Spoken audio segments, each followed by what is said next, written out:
పార్వతీపురం మన్యం జిల్లా పెదపెంకిలో చేపట్టిన అభివృద్ధి పనుల్లో నాణ్యతా లోపాలపై ఉప ముఖ్యమంత్రి పవన్ కళ్యాణ్ ఆగ్రహం వ్యక్తం చేశారు. పనుల్లో నాణ్యతా ప్రమాణాలు పాటించని కాంట్రాక్టర్పై చర్యలు తీసుకోవాలని ఆదేశించారు. బిల్లులు చెల్లించకుండా నిలిపివేయాలని కలెక్టర్తో పాటు సంబంధిత అధికారులను ఆదేశించారు. పెదపెంకిలో నిర్మించిన సిమెంట్ రోడ్లలో పగులు ఏర్పడిన విషయం పవన్ దృష్టికి వచ్చింది. ఈ అంశంపై చీఫ్ క్వాలిటీ కంట్రోలర్ క్షేత్రస్థాయి పరిశీలన చేపట్టారు. తనిఖీల్లో 5 సీసీ రోడ్ల నిర్మాణంలో లోపాలు ఉన్నట్లు వెల్లడైంది. క్వాలిటీ కంట్రోల్ అధికారులు ఇచ్చిన నివేదిక ఆధారంగా సంబంధిత కాంట్రాక్టర్పై చర్యలు చేపట్టాలని పవన్ కళ్యాణ్ ఆదేశించారు. పెదపెంకిలో జరుగుతున్న అభివృద్ధి పనుల పురోగతిపై కలెక్టర్తో పాటు పంచాయతీరాజ్ ఇంజనీరింగ్ విభాగం అధికారులతో వీడియో కాన్ఫరెన్స్ నిర్వహించారు.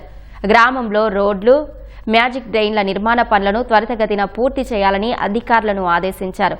ప్రజలకు మౌలిక సదుపాయాలు కల్పించడంలో నిర్లక్ష్యాన్ని సహించబోమని, అభివృద్ధి పనుల్లో నాణ్యత తప్పనిసరిగా పాటించాలని పవన్ స్పష్టం చేశారు. పెదపెంకిలో జరుగుతున్న అభివృద్ధి పనుల పర్యవేక్షణ బాధ్యతలను స్థానిక ఎమ్మెల్యే తీసుకోవాలని సూచించారు.